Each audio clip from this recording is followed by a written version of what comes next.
Assalamualaikum warahmatullahi wabarakatuh. Perkenalkan kami dari kelompok 2 atas nama Muhammad Sanudin Akbar dan Syaratul Aulia. Jadi di sini kami akan mempresentasikan makalah kami yang berjudul Perkembangan Peserta Didik dengan dosen pembimbingnya adalah Bapak Muhammad Jaidi, MPD. Perkembangan peserta didik.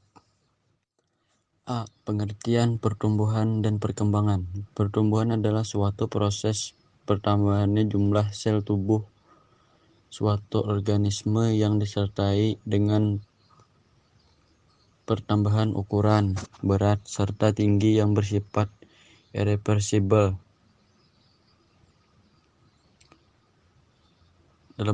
(tidak dapat kembali pada keadaan semula).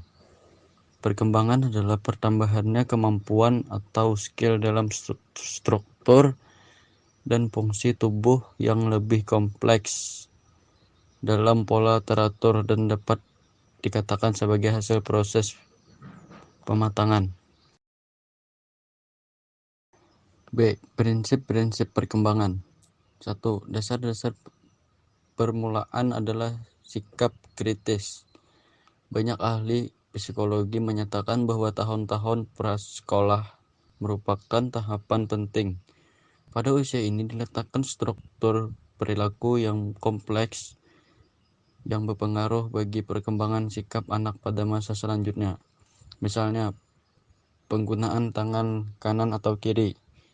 Dengan latihan yang diberikan orang tuanya atau guru, anak dapat menggunakan tangan kanan lebih baik daripada tangan kirinya.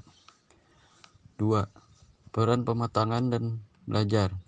Belajar adalah perkembangan yang berasal dari latihan dan usaha. Melalui belajar ini anak memperoleh kemampuan menggunakan sumber yang diwariskan. Hubungan antara pematangan dan hasil belajar dapat dilihat dalam fungsi hasil usaha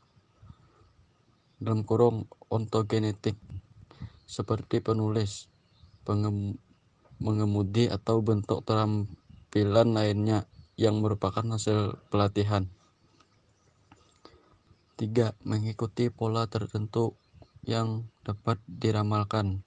Perkembangan motorik akan mengikuti hukum arah perkembangan, yaitu perkembangan yang menyebar ke seluruh tubuh dari kepala ke kaki. Contohnya, kemampuan jari jemari seorang anak akan didahului oleh keterampilan lengan terlebih dahulu.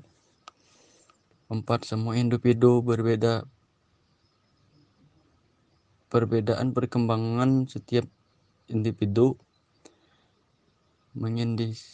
mengindikasikan pada guru, orang tua, atau pengasuh untuk menyadari perbedaan setiap anak yang diasuh sehingga kemampuan yang diharapkan dari tiap anak seharusnya juga berbeda. 5. Perkembangan mempunyai perilaku karakteristik. Contohnya, mereka yang pandai akan lebih cepat dalam perkembangannya dibandingkan anak yang memiliki kecerdasan rata-rata. Sedangkan anak yang kurang pandai akan berkembang lebih lambat.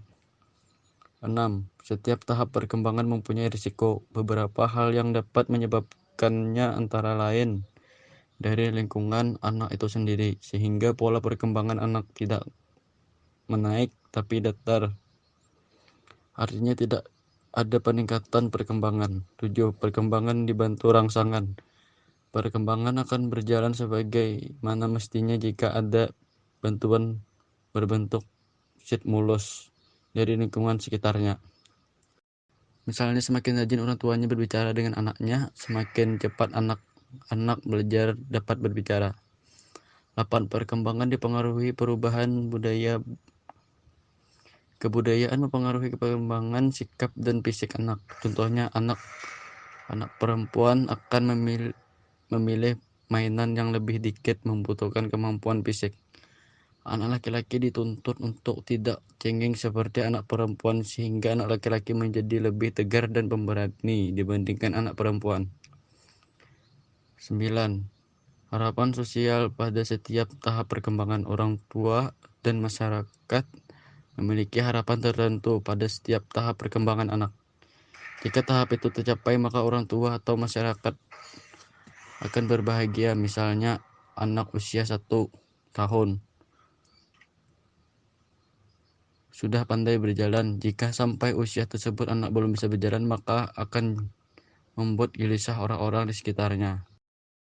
C. Teori-teori perkembangan. Yang pertama yaitu etologis. Ini studi tentang tingkah laku manusia dan hewan dalam konteks evolusi. Tokohnya yaitu Konrad Lorenz dan Nico Tinbergen. Teori ini menyatakan insting ikut berkembang karena menjadi adaptif dalam lingkungan tertentu dan insting memerlukan lingkungan yang tepat untuk berkembang dengan benar. Yang kedua yaitu psikoanalitik, digagas oleh Sigmund Freud. Teori ini menekankan pada pentingnya peristiwa dan pengalaman-pengalaman yang dialami anak, khususnya situasi kekacauan mental. Yang ketiga adalah psikososial, digagas oleh Erik Erikson. Teori ini menyatakan bahwa perkembangan terjadi sepanjang kehidupan manusia. Erikson meyakini bahwa setiap tahap perkembangan berfokus pada upaya penanggulangan konflik. Kesuksesan atau kegagalan menangani konflik dapat berpengaruh pada setiap tahap perkembangan. Yang keempat adalah kognitif, digagas oleh Jean Piaget.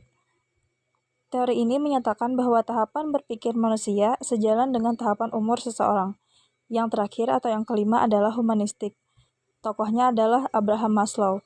Teori ini menyatakan bahwa manusia itu bebas dengan kemampuan superior untuk menggunakan simbol-simbol dan berpikir secara abstrak. Jadi, orang mampu membuat pilihan yang cerdas untuk bertanggung jawab atas perbuatannya dan menyadari potensi penuhnya sebagai orang yang mengaktualisasikan diri. D. Tahap-tahap perkembangan. Rousseau membagi tahap perkembangan manusia menjadi 4 tahap, yaitu yang pertama, masa bayi, usia dari 0 sampai 2 tahun. Yang kedua, masa anak-anak awal, usia 2 sampai 12 tahun. Yang ketiga, masa anak-anak akhir, yaitu usia 12 sampai 15 tahun. Dan yang keempat, masa dewasa, usia 15 sampai akhir hidup. A. Faktor-faktor yang mempengaruhi perkembangan. Menurut Horlock, baik faktor kondisi internal maupun faktor kondisi eksternal akan dapat mempengaruhi tempo atau kecepatan dan sifat atau kualitas perkembangan seseorang. Faktor-faktor tersebut adalah intelijensi, kebangsaan atau ras, makanan, kesehatan, bakat atau pembawaan, iklim, kebudayaan, dan ekonomi. Sekian dari kami. Terima kasih atas perhatiannya. Mohon maaf jika terdapat kesalahan. Wassalamualaikum warahmatullahi wabarakatuh. 왜 자꾸 왜 취급해 정말 컸다는데